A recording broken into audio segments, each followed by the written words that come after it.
मुस्कान।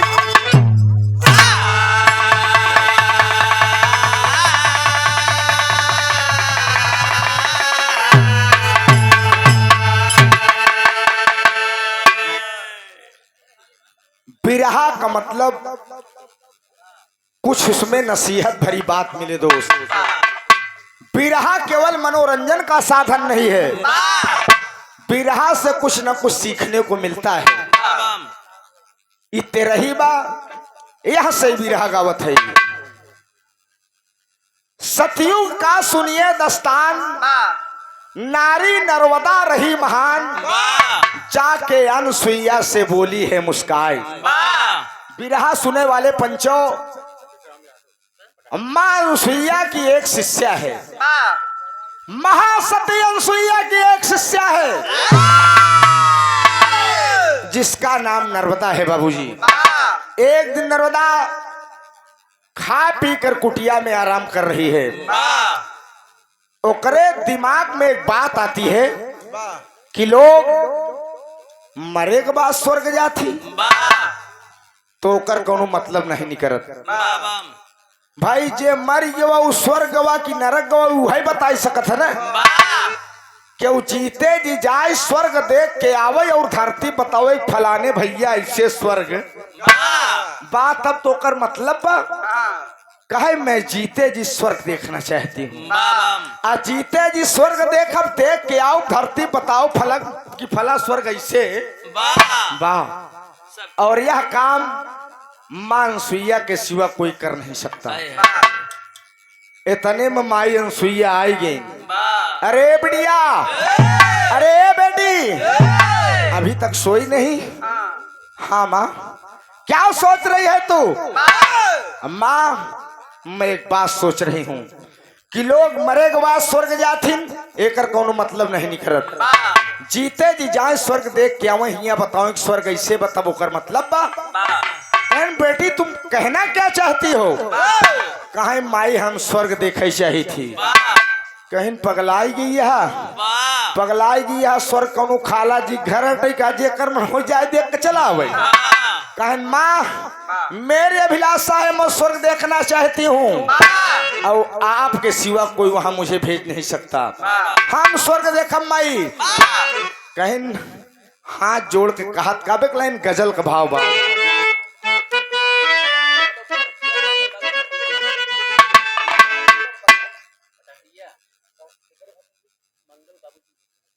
आप बाबू विश्राम यादव जी पटहटिया की धरती से, आप स्वर्गीय मंगल बाबू जी के भतीजे साहब, बाढ़े पूत पिता के धर्म में खेती उपजे अपने कर में। फिर दोस्त माई बाप का आशीर्वाद रहा अगर तो जिंदगी संवरी दोस्त। सादर 100 रुपया बहुत बहुत प्रणाम है। एक लाइन गजल लगत प्रिंसिपल साहब का।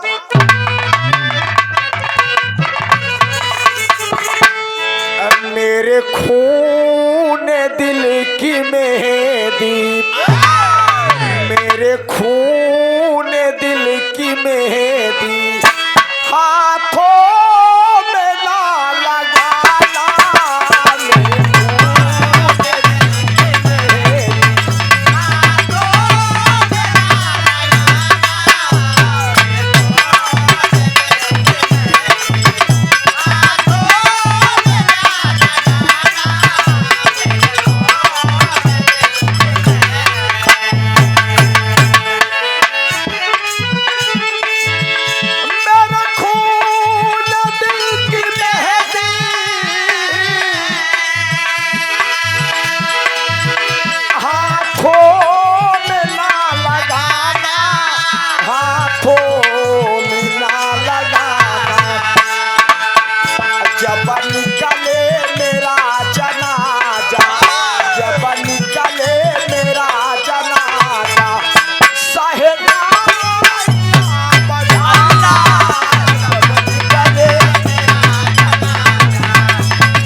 पकड़ के कहती, पैया पकड़ के कहती, बिनती सुनो हमारी पैया।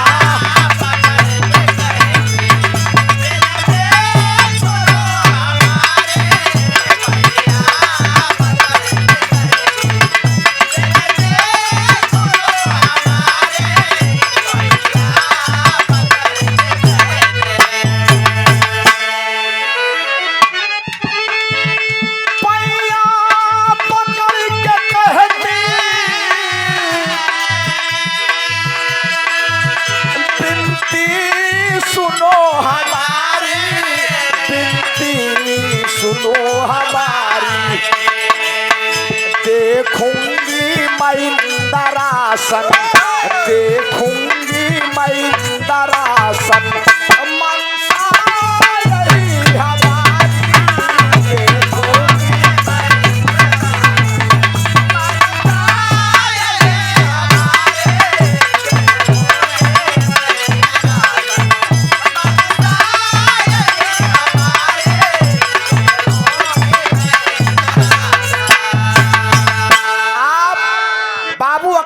कुमार गौतम जी, आप गौरा की धरती से दूसरी बार 100 रुपए का पुरस्कार, चरणों में प्रणाम है, आशीर्वाद। हम स्वर्ग जाम, माई अनसुईया कहन बिटिया तो का स्वर्ग भेजे तो भेज दे, लेकिन विधि विधान खिलाफ काम हो जाएगा, देवी देवता नाराज हो जाए, धरती के मनाई स्वर्ग देखे चला आवे लगे, कहने माई ए माई तू ब्रह्मा विष्णु शंकर जी 6 महीने का लड़किया बनाई दे रहे हो, विधि विधान खिलाफ रहा, हम स्वर्ग देखे जा माई।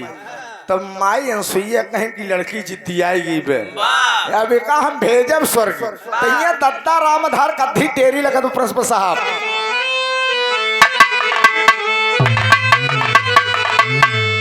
अरे होई होई सपनवा पूरा होई नरवादा,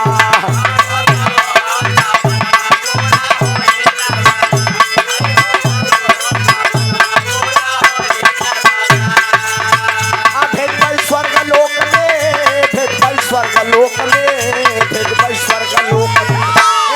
स्वर्ग लोक में रोकल पही कोई, सपनवा पूरा होई नरवादा।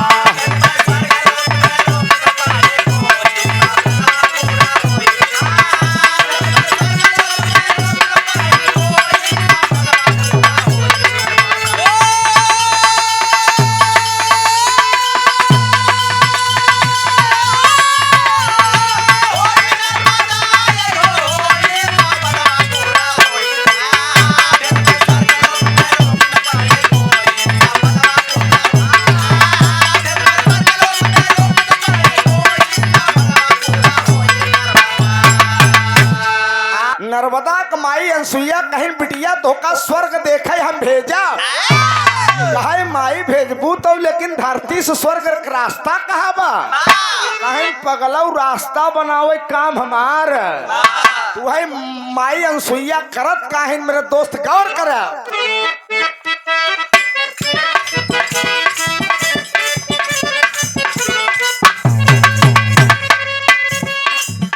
अरे चरण कमल से अनसुईया के अद्भुत ज्योति जब निकली,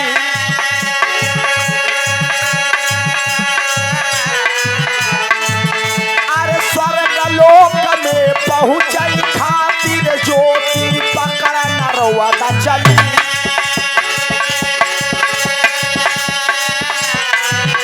अरे स्वर्ग लोक जब पहुंच गई तब इंद्रासन देखई निकली,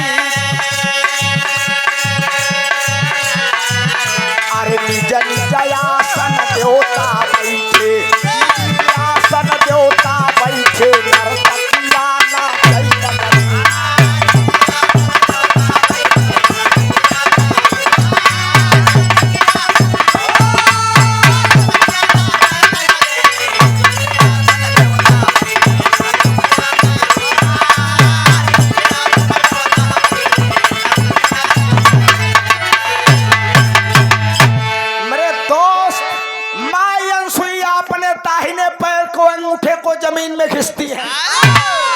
ऐसे घिसिन माई एक ज्योति प्रकट हुई बाबूजी। कहने बिटिया नर्मदा इसी ज्योति के सहारे धीरे धीरे स्वर्ग में चली जाओ, जाओ स्वर्ग देख के आओ, हिया बताओ स्वर्ग कैसे बा। बाबूजी नर्मदा उसी ज्योति के सहारे, बाबूजी ज्योति के सहारे जब स्वर्ग पहुंच गई, तमाम देवी देवता आसन लगा कर बैठे हैं। अब बाबूजी इंद्र का दरबार लगा मास्टर साहब, ब्रह्मा जी ब्रह्मलोक से, विष्णु भगवान क्षीर सागर से, भोलेनाथ कैलाश पर्वत से, सब देवी देवता बैठा है, नर्तकियां नाच रही हैं, गा रही हैं। नर्मदा पहुंची, कहा अरे मोर बप्पा रे, स्वर्ग ही कहा थी, इतना बढ़िया है स्वर्ग, काहे न लोग स्वर्ग का बखान करें। वही दाढ़ी पे हाथ देख लगी स्वर्ग देखे भाई, स्वर्ग देखे लाग, नर्तकियां नाच रहे हो, का क्या रहे हैं प्रिंसिपल साहब।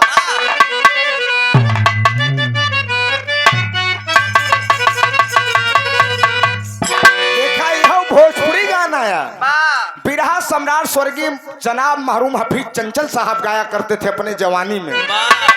अब मेरे दोस्त ऐसा गवैया क्यों फिर न पैदा हुए, हफीज चंचल क्यों न हो पाई।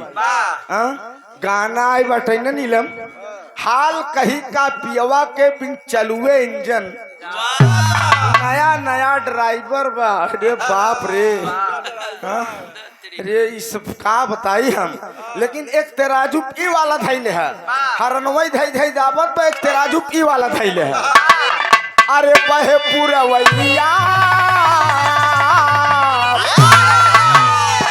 अरे बहे पुरवैया, उड़ेला मोरा घाघरा, बहे पुरवैया, उड़ेला मोरा,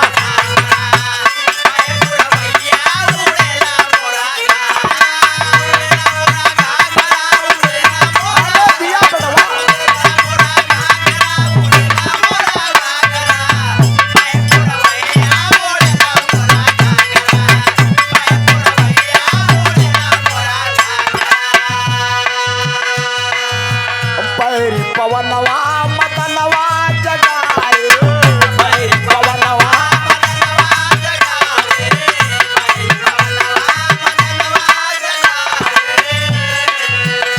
अरे महादेव धरती कननावा,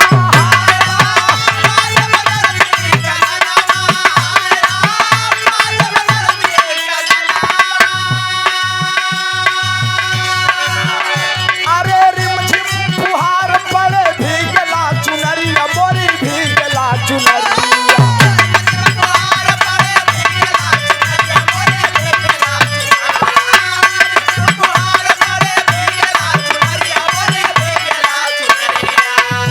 अरे मारे,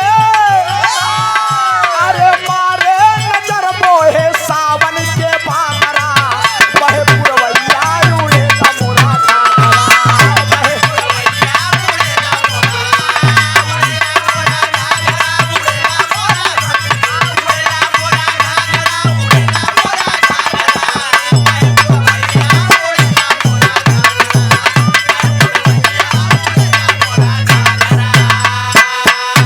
आप बाबू श्रीकांत यादव पत्रकार साहब सेनापुर लोग के अवलोकन करत बा मास्टर साहब, स्वर्ग लोग देख रही है। इतने में नाच गाने का कार्यक्रम समाप्त होता है, सब देवता अपने अपने लोक जाए लागे। तो मास्टर साहब होता क्या है, अरे नृत्य का जब ही हुआ समापन, देव किए प्रस्थान, चकित नरवदा खड़ी रह गई, अरे मन में करत गुना न हो, सपनवा पूरा होई नर्मदा, अरे तब ले देवराज के पड़ गई रे सामनवा। इतने में सब देवता अपने अपने लोग जाए लगे, ब्रह्मा जी ब्रह्मलोक, विष्णु जी क्षीर सागर, भोलेनाथ कैलाश पर्वत, सब अपन अपन मेहरारू लिया। जब चले लगे मास्टर साहेब, सब स्वर्ग लोग खाली बहुत, एक लड़की ऐसे वहीं खड़ी रहा, स्वर्ग देखत रहा है। मेरे दोस्त इतने में देवराज इंद्र की नजर पड़ी कि अरे बाप रे बाप, इस स्वर्ग लोक में एक लड़की आकर खड़ी है। कौन हो सकती है? कौन है ये? चलकर पूछते हैं। देवराज इंद्र पहुंचे, नर्मदा देख रही बा, अरे बाप रे बाप, बड़ा स्वर्ग बड़ा बढ़िया है, बड़ा अच्छा लागत बा, यहाँ से जाए का मन नहीं कहत बा। देवराज इंद्र पहुंचन कहने, ए लड़की, तुम कौन हो, कहाँ से आए हो, कहाँ की रहने वाली हो? एक साथ कई सवाल कर दिए। नर्मदा कहे, देवराज इंद्र, मैं महासती अनसुईया की शिष्या हूँ। कहना अनसुईया का शिष्या हुई थी, का करे चली आई यहाँ, कहाँ स्वर्ग देखने आई हूँ। देवराज इंद्र की त्योरी चढ़ गई। बाप रे बाप, स्वर्ग नहीं, खाला जी घर हो गए, जेकर मन हो आवे देख के चला जाए। अगर धरती से मन स्वर्ग देखे आवे लगी, नरक और स्वर्ग धरती में अंतरे का रह जाए। बाबूजी गुस्सा में देवराज इंद्र करत कहन दू लाइन राधे श्याम लगत बा। आप बाबू विजय बहादुर बिंद पटाटिया की धरती सादर 51 रुपया पुरस्कार, चरणों में प्रणाम है, नमन है, कहना है।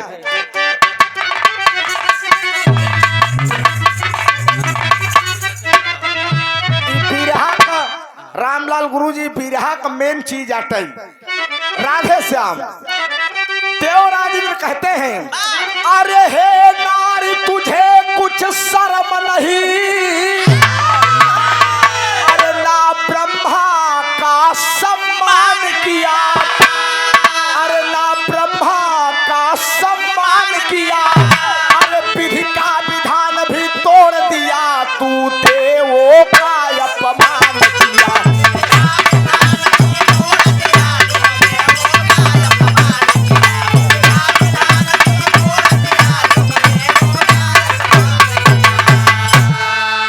अरे चल भाग यहाँ से नालायक, तूने अच्छा काम किया, तूने अच्छा काम किया। अरे चरणों की ठोकर दे करके नरवदा कहे अपमान किया।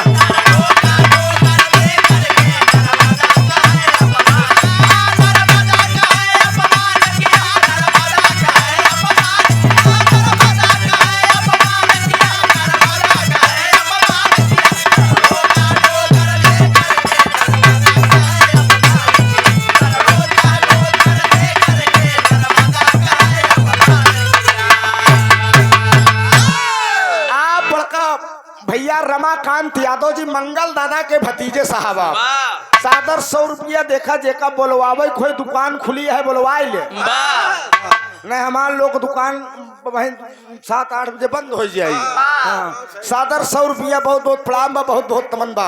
आए बाबू, खींच कर चरणों से मार दिया, भाग क्या नालायक यहाँ से। चली आई हो स्वर्ग देखने। अगर स्वर्ग देखना था तो अनसुईया स्वयं आ सकती थी, लड़की में कौन काबिलियत है जो स्वर्ग देखे चली आई। बाबू जब हचक के मारे बाबूजी देवराज इंद्र, और नर्मदा रोने लगी। नर्मदा के आंखों से झरझर आंसू बहने लगे। नर्मदा उसी ज्योति के सहारे बाबूजी धीरे धीरे धरती पर आई। माई अनसुईया देखिन कहीं, ए बिटिया नर्मदा, स्वर्ग देख कर आ गई बेटी, कैसा है स्वर्ग? नर्मदा रो कर कहती है कि माँ स्वर्ग तो बहुत अच्छा है माँ। अरे पगली, तेरे आंखों में आंसू रे, तू रो क्यों रही है, बात क्या है? माँ, देवराज इंद्र ने मुझे चरणों से मारकर भगा दिया, मेरा अपमान कर दिया माँ। मेरा ही अपमान नहीं माँ। कहती क्या है, एक लाइन दादा पंधारी की धुन लगे मास्टर।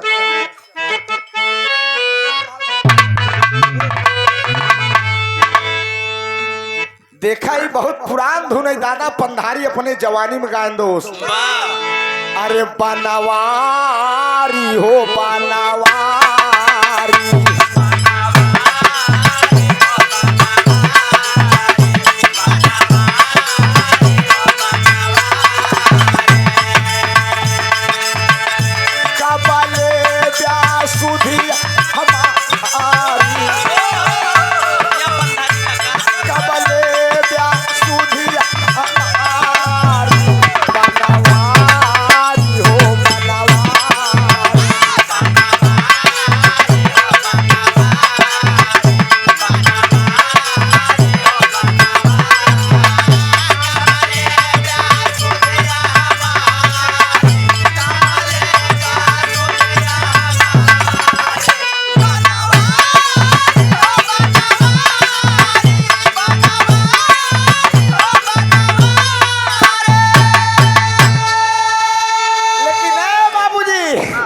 नर्मदा रो कर कहती है कि माँ, अरे महतारी हो महतारी।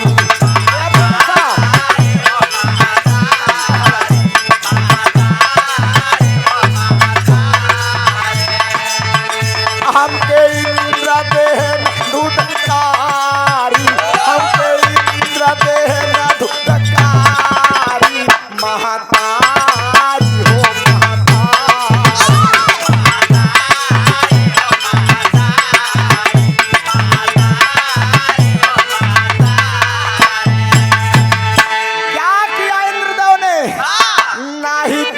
सम्मान बड़ा हो जाए अपमान, नहीं कैले सम्मान बड़ा हो जाए अपमान, हमके चारण से बिहार नमारी, महतारी हो महतारी।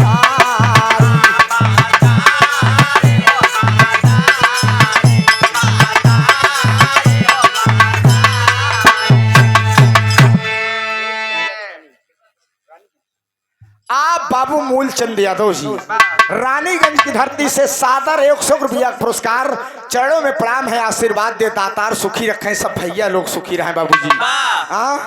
आए माँ, देवराज ने मुझे चरणों से ठोकर देकर मारकर भगा दिया, मेरा ही अपमान नहीं माँ, देवराज इंद्र ने पूरी नारी जात का अपमान किया है, मैं देवराज इंद्र से बदला लूंगी। माई हमका कोनो उपाय बतावा माई। तहिया भिखारी ठाकुर वाली विदेशिया लगत प्रिंसिपल साहब।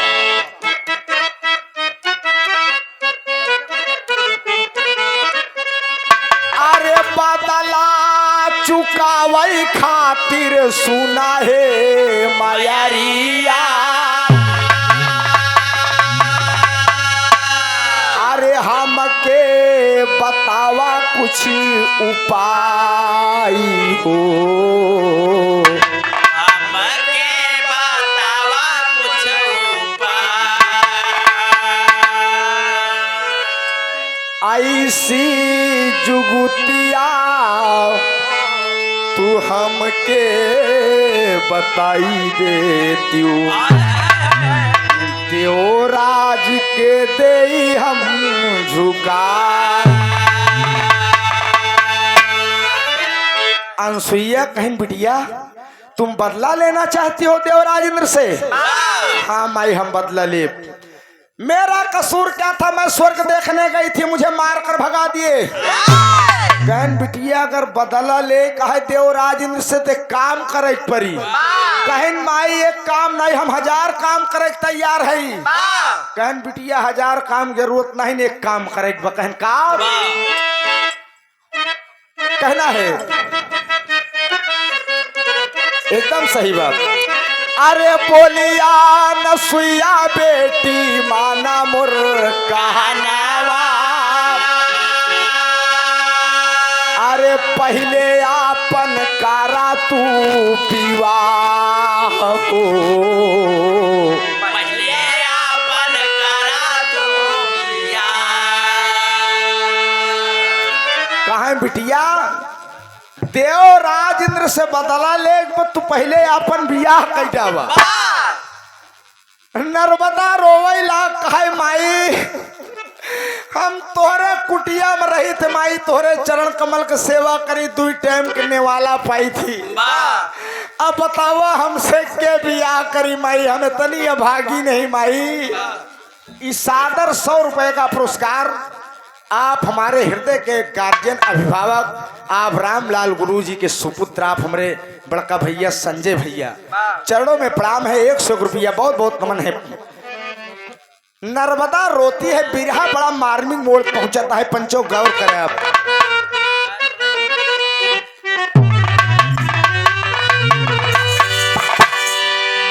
अरे भला कौन है जो कि, अरे भला कौन है जो कि मुझ पे मरेगा, भला कौन है जो कि मुझ पे मरेगा, भला कौन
से। कहन बिटिया भगवान के ऊपर भरोसा रखो, भगवान जो करता है अच्छा करता है।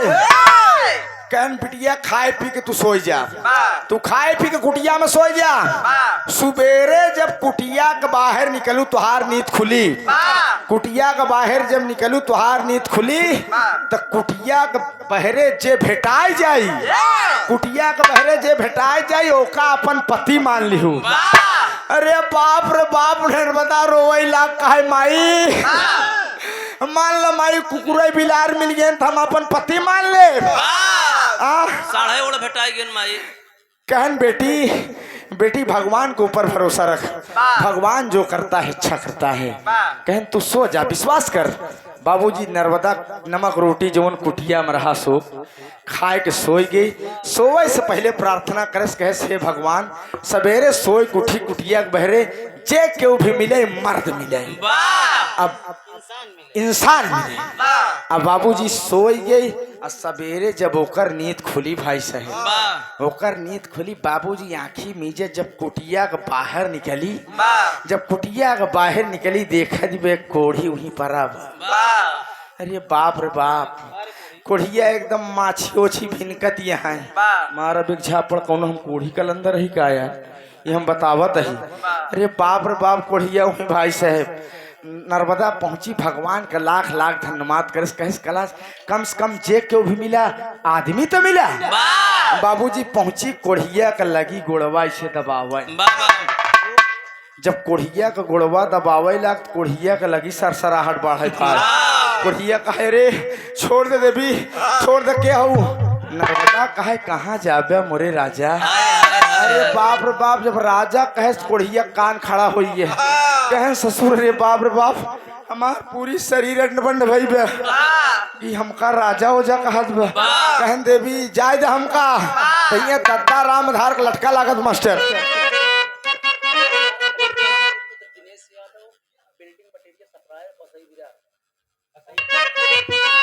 अरे रहाई दे बाबुनिया बना, कहाँ जावे, हम तो से बियाह करब न, हम बियाह करब। कोढ़िया कहे जी अगवाई कर दिया तू, अरे रहाई दे बाबुनिया बना, करबई हम बियाह, रहाई दे बाबुनिया बना।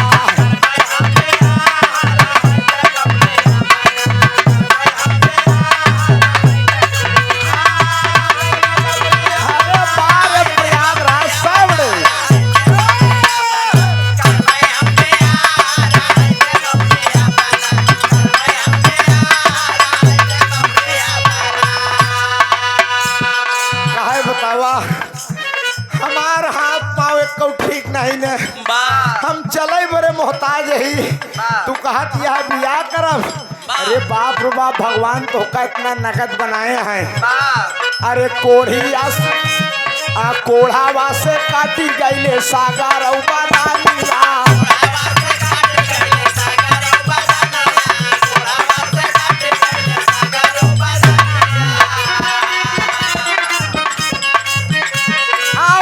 हो जाई गोरी तोहर जवानी।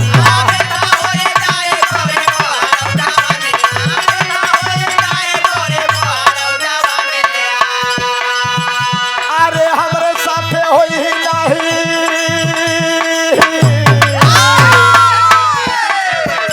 अरे हमरे साथे होई नहीं तोहर बाहर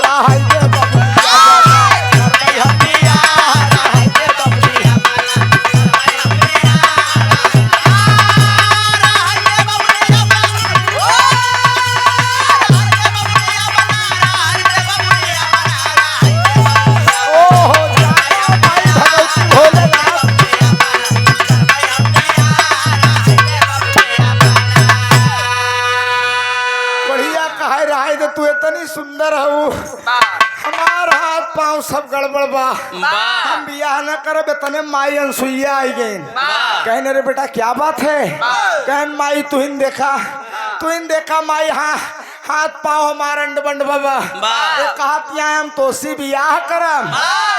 माई अनसुईया कहीं पगलान हा सेत के दुल्हन पावत लहाई नहीं लेते, कहने लेता बियाह। कोढ़िया कहे माई तू आई का गुआई फानत हूँ, माँ हाथ होता है दान देने के लिए, पाँव होता है तीर्थ करने के लिए, पेट होता है प्रसाद खाने के लिए, गला होता है तुलसी की माला पहनने के लिए, मुख होता है भजन करने के लिए। कहन माई हमार सबंड बंडा है। कहन बतावा, कहन बेटवा कैल बिया भगवान जो करता है अच्छा करता है। कहन बिया कैल हो इसका सही हो जा। कहन माई बिया हम करब लेकिन सुहाग रात ना मनाओ। कहनी का है? कहन माई हमार अभिलाषा है। जब मिठाई किशोरी खींच जब तक नहीं आई एक झापड़ मार बह गिर जा पे। माई माई हमारी अभिलाषा है तमाम तीर्थ स्थलों का दर्शन करना चाहता हूँ। बाबूजी इतने में नर्मदा कोढ़िया का माथा चूम लिया कि बा मेरे स्वामी, भला मुझे एक पति की खिदमत करने का मौका तो मिला। स्वामी हम जहाँ जहाँ कहबे हुआ दर्शन कराओ। वहीं माई अनसुईया बाबूजी कोढ़िया के और नर्मदा गंधर्व विवाह करा दी। कराए दिन कोढ़िया का हमका दर्शन करावा तहिया उस्ताद वाली लाइन लगत बा।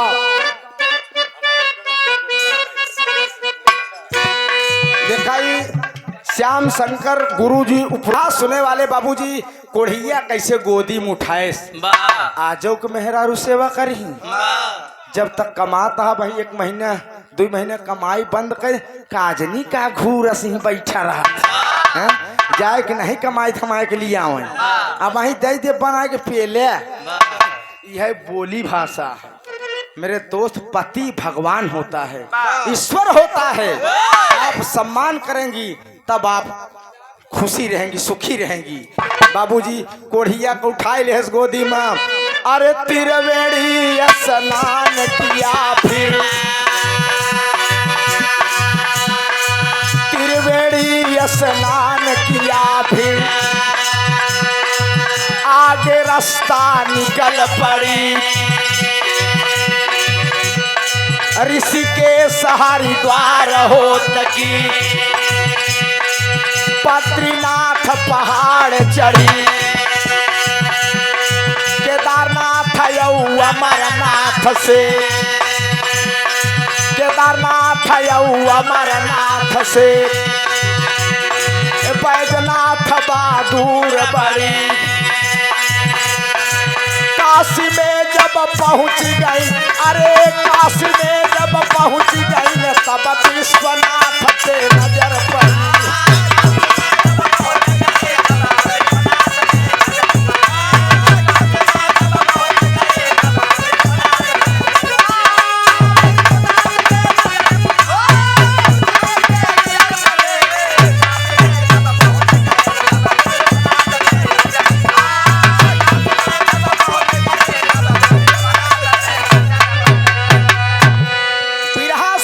बाबूजी गौर करेंगे आप सब। केदारनाथ, बद्रीनाथ, अमरनाथ, बाबा बैजनाथ, काशी विश्वनाथ सब जगह दर्शन करावत भी अपने कोढ़ीपति के। दर्शन कराते कराते बाबूजी एक गलती कर बैठती है। गर्मी का महीना है, चिलचिलाती धूप है बाबूजी, चिलचिलाती धूप है बाबूजी। गौर करेंगे और यही निर्णय गलत ले ले नर्मदा अपने कोढ़ी पति को लेकर बाबूजी चल देती है। मास्टर साहब अपने पति की सेवा में पतिव्रता रहती लीन, और रेगिस्तान जब पहुंच गई तब अरे दशा हो गई हीन हो, सपनवा पूरा हो ही नर्मदा। अरे कहे कोढ़ी बिन कहे कोढ़ी पानी बिन तड़पत बाबा दनावा, सपनवा पूरा हो ही नर्मदा। हाँ भैया 300 डाले है ना, हम बोल देते ही जे नगद न ले हो हमारे पास ऑनलाइनो व्यवस्था है। बहुत बहुत प्रणाम है। अरे बाप रे बाप, हमारे भैया की तरफ से पुनः 300 रुपए का पुरस्कार, अब 500 पूरा हो गया। मास्टर साहब चरणों में प्रणाम है, आशीर्वाद दे हम बच्चे अपनी कला में कामयाब रहे। एक स्वर में सब सकल पंच के पहले की प्रणाम बा, आशीर्वाद की आकांक्षा हम प्रतीक्षा है। दोस्त गौर करेंगे बाबूजी अपने कोढ़ीपति को लेकर पुष्करनाथ धाम राजस्थान की ओर बढ़ जाती है। राजस्थान में है बलुए बालू होता भाई साहब, बालू का रेता इसे दोपहरिया मुड़त बा, कोढ़िया का शरीरिया पड़त बा, कोढ़िया चौक जात बा बाबूजी। चौक कहत का एक लाइन तरत बाप चला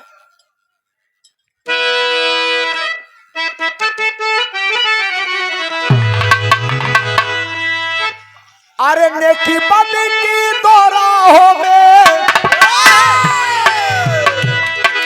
नेकी बद की दोरा हो गए अरे पड़ा है जिंदगानी ये तेरा जीवन बहता पानी ये तेरा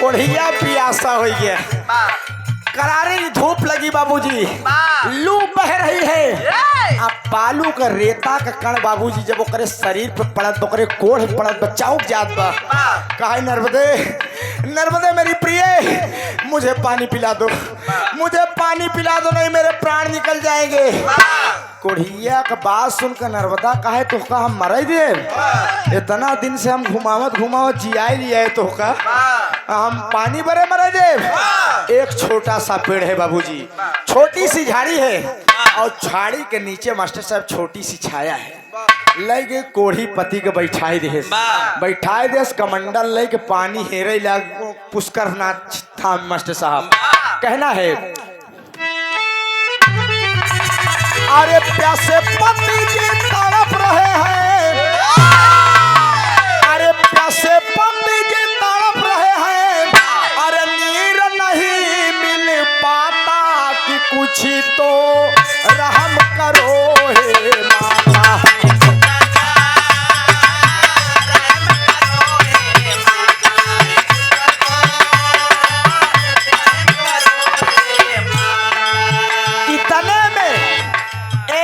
चमत्कार होता है तीनों देवियां लक्ष्मी ब्रह्मानी माई पार्वती कहीं नहीं नर्मदा कितनी बड़ी सती हो गई है कितनी बड़ी पतिव्रता हो गई है देखा था ये कोढ़ी कलंदर के गोदी में ले दर्शन करावती पे अब इसका पति प्यासा है प्यास के लिए तड़प रहा है चलकर इसकी परीक्षा लिया जाए कि सही पतिव्रता है जो झूठे कमंडल एक टहरा दिवे तीनों देवियां धरती बाबूजी एक घड़ा जल लेके आई गई एक माया की कुटिया बनाई और नर्मदा बाबूजी कमंडल लेके पानी हेरत ये है इतने मुहे कुटिया दिखान नर्मदा सोचस बा कुटिया है क्यों जरूर हो हमारे पिया का पिए बरे पानी मिल जाए नर्मदा गए बाबूजी कमंडल ले है कहा कुटिया में कौन है ए देवी ए माँ मुझे पानी दे दो मुझे पानी दे दो मेरे पतिदेव बहुत प्यासे हैं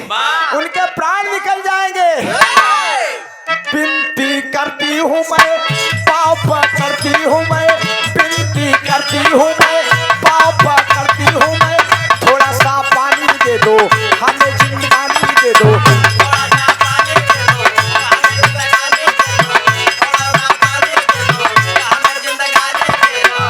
ए माई पानी दे दे हमारे पतिदेव प्यासे हैं पानी बड़े मर जे माई ना भूलू ऐसा कभी भी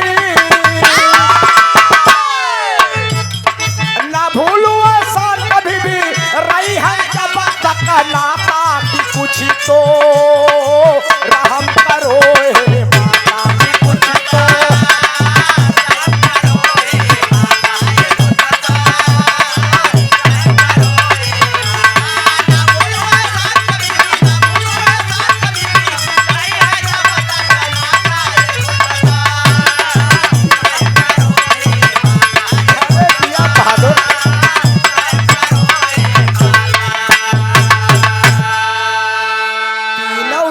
अपन रूप बदले कहें तू तुम्हारे पति प्यासे हैं कहे हाँ माँ एक कमंडल जल दे दे कहें तू बड़की पतिव्रता बनी है एक कमंडल नहीं या जवन घड़ा रखा भी पूरा घड़ा भरक दई दे, लेकिन एक काम करे के पड़ी। नर्मदा कहे मेरे पति प्यासे हैं, उनसे बड़ा देवता मेरे लिए कोई नहीं है।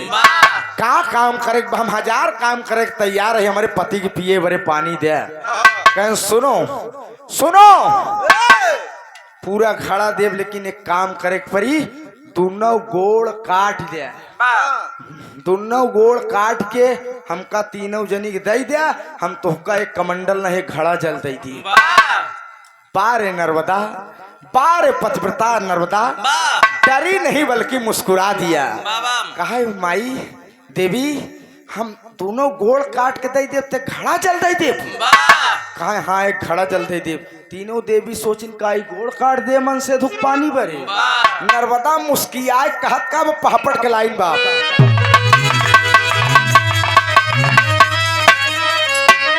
अरे पति के बदले में बहिनी तू मंगलुआ चरणवा हो, अरे पति के बदले में बहिनी तू मंगलुआ चरणवा हो, अरे सचमुच में मांगा देवी दई दे आज परनवा हो।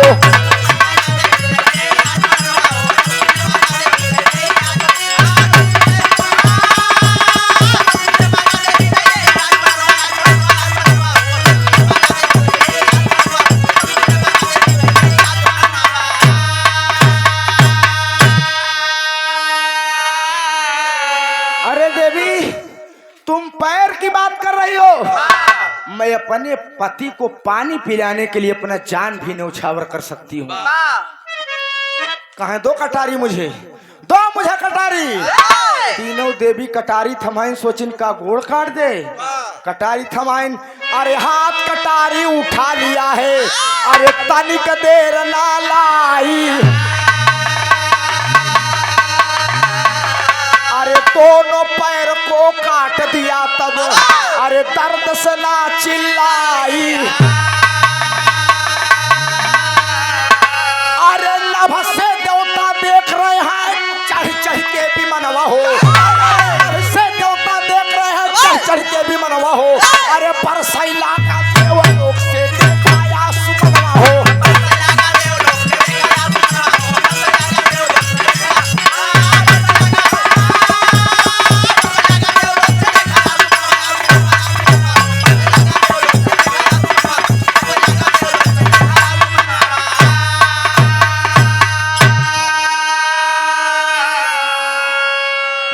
सुने वाले बाबूजी खींच कर कटारी दोनों पैरों पर मार देती है नर्मदा। दोनों पैर कट के बाबूजी खूनों की धारा बहने लगी।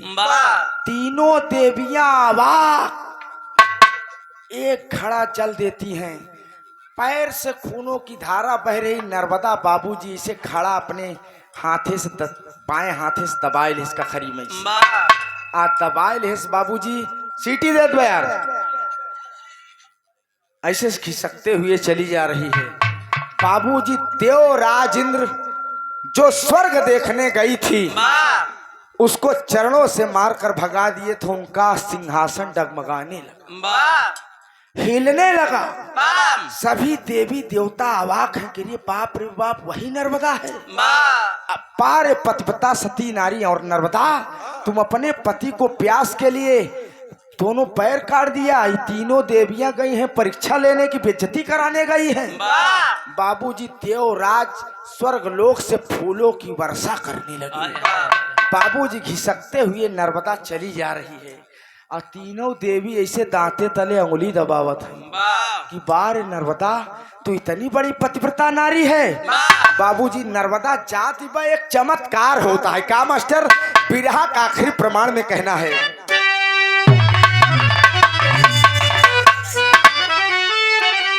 अरे जौने रहिया के जललैक चाली भैली,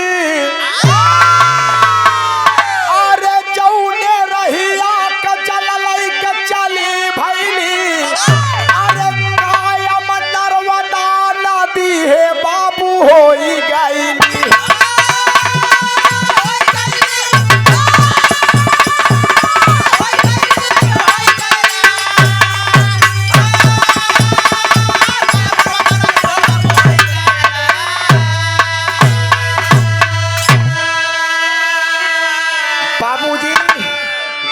रास्ते से नर्मदा घिसकते हुए जल लेकर जा रही है।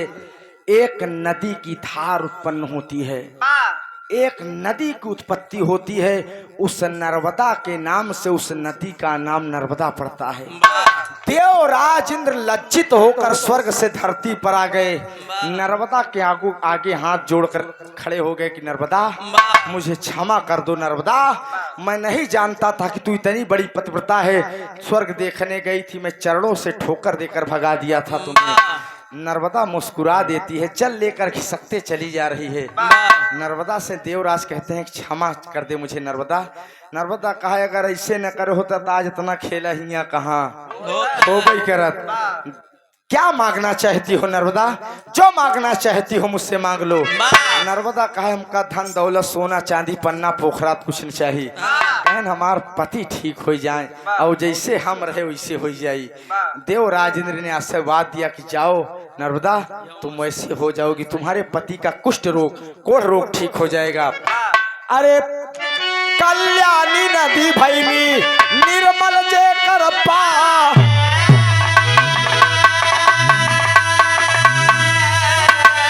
अरे सती नर्मदा के बाबू अमर भई कहानी।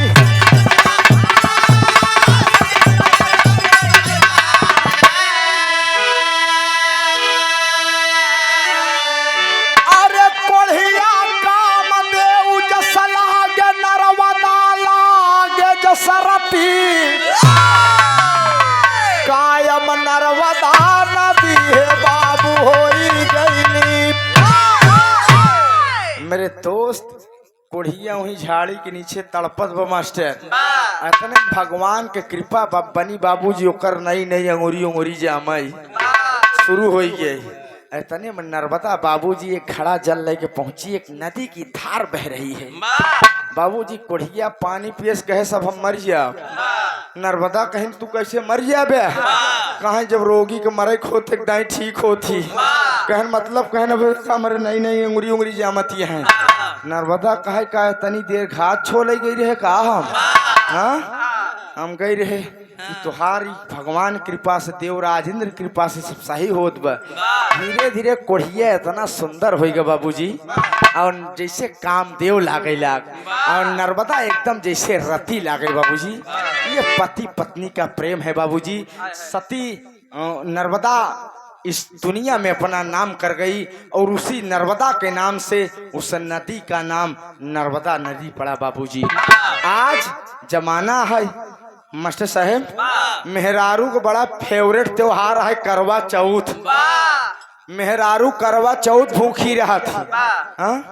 एक व्रत और सब खाली चला जाए व्रत, लेकिन करवा चौथ मास्टर साहब खाली नहीं जात भाई। हमार सभाई के मेहरारू भूखी रहा थी, भाई हमारो मेहरारू रहा था, हम झूठ नहीं बोलत ही।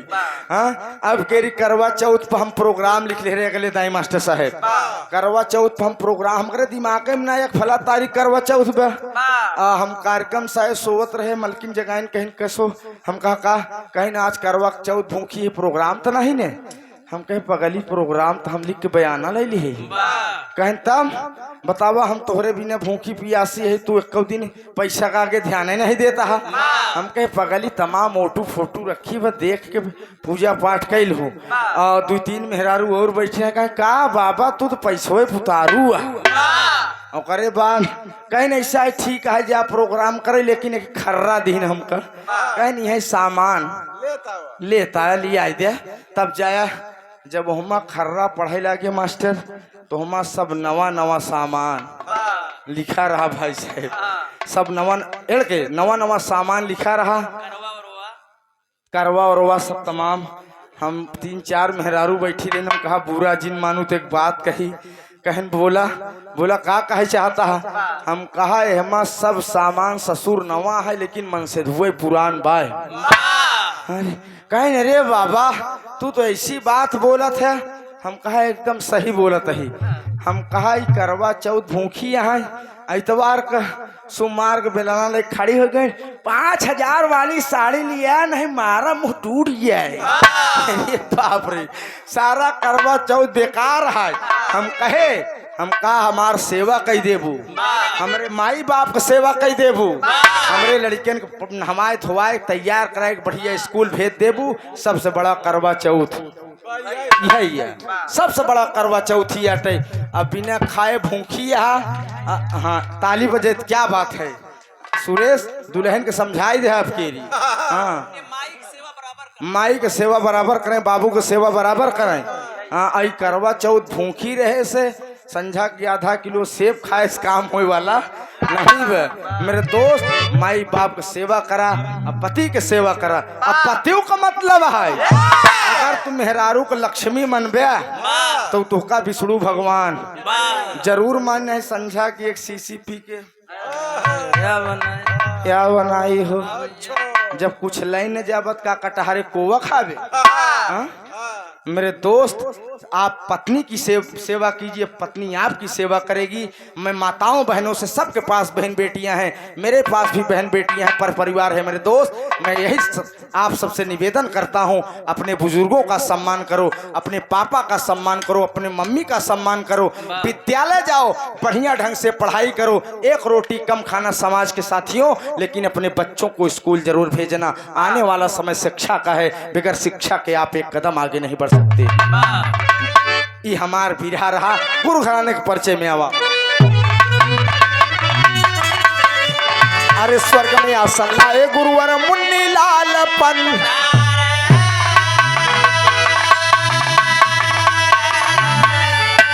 कथन किया कवि फूल चंद्रमा शारद की बलि। अरे राम सपनवा पूरा होई नर्मदा, अरे राम सपनवा पूरा होई नर्मदा। अरे इलाहाबाद भयपुर राकेश के भावनावा सपनवा पूरा होई नर्मदा।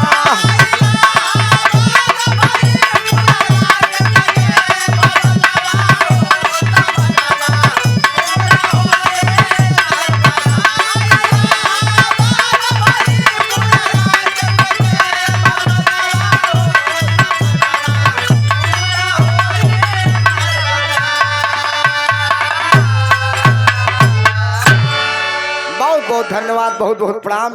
गावे बजावे बोले में कोनो गलती हुई होई अपन भाई बेटवा बच्चा समझ क्षमा करे दोस्त। अब आदरणीय नीलम से बिरहा का आनंद ले।